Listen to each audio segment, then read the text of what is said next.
4 x 9, 36, 5 x 9, 45, 6 x 9, 54.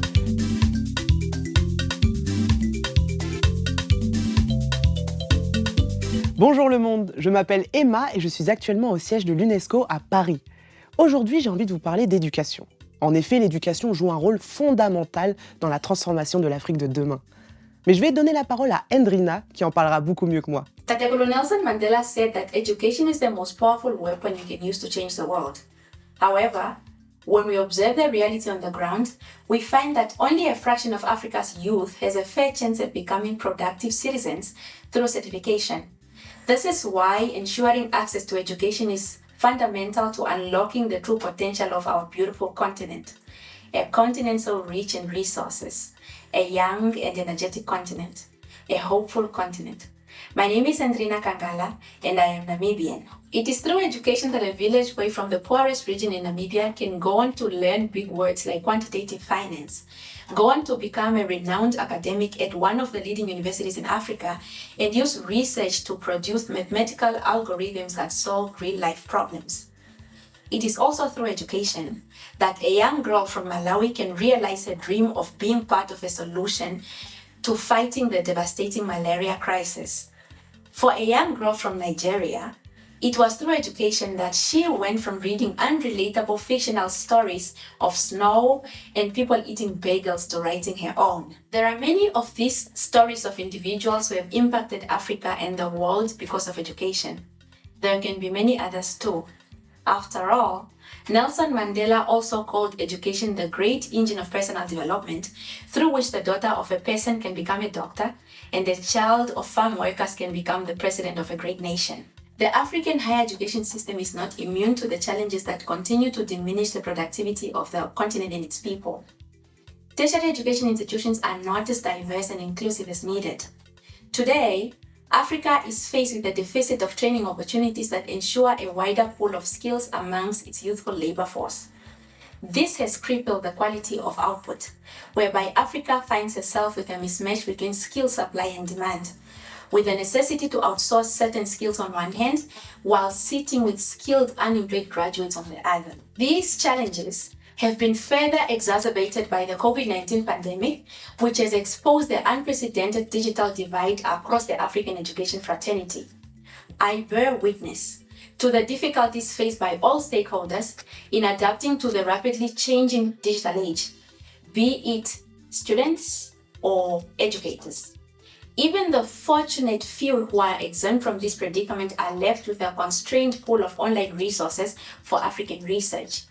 Coinciding with that is a lack of research funding and equipment in numerous African universities. My future Africa is one that is a stringent higher education system, a system that is without barriers, one that reaches the marginalized, one that builds a diverse and innovative African workforce, a workforce that is fully equipped to forge its own solutions to its unique challenges. My future Africa is one that is a hub of innovation and creativity, enabling her to stand strong on her own, burning with opportunities for a heterogeneous manpower. My future Africa equips her youth with the required technical and pervasive skills that drive change both at home and worldwide. My future Africa is replete with financially literate citizens, ensuring that she becomes an economically liberated continent. Merci beaucoup pour ce témoignage. Mais alors, que peut faire l'UNESCO? Africa has the youngest population in the world. UNESCO believes firmly that young people are crucial actors, leaders, partners, and that they hold the key for the achievement of sustainable development in Africa. That is why the organization endeavors to empower youth by promoting their access to inclusive, equitable, quality higher education on the continent, as well as to pathways to employment. My name is Sarah Osman. I'm from Sudan and I work in UNESCO. Given that Africa is a global priority for UNESCO, a flagship program, Campus Africa, was launched to support the strengthening of higher education systems and to accompany African states in achieving the objectives of the African Union's 2063 Agenda and the 2030 UN Sustainable Development Goals. In the context of the program, the organization provides policy advice and technical support to countries in Africa to transform their higher education systems. Moreover, to help address the challenges related to skills mismatch, as well as youth unemployment and underemployment, UNESCO launched the project in 2019 in partnership with 12 African universities to upskill youth and enhance their employability in Côte d'Ivoire, Ethiopia, Gabon, Senegal, Tanzania, and Uganda, contributing to youth empowerment and national socioeconomic development.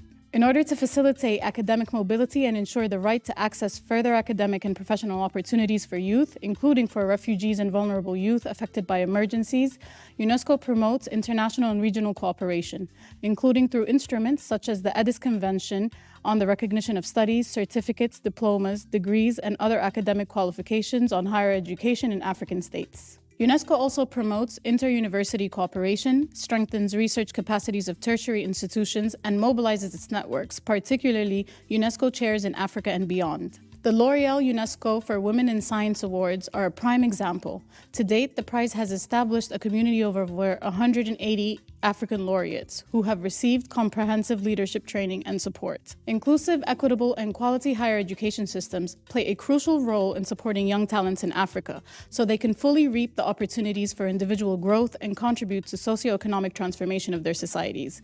UNESCO will continue its relentless endeavor in this regard, while empowering and counting on young talents to extend this cause. Merci beaucoup pour ces explications. Il reste encore beaucoup de défis à relever et nous avons besoin de vous et votre soutien pour nous aider.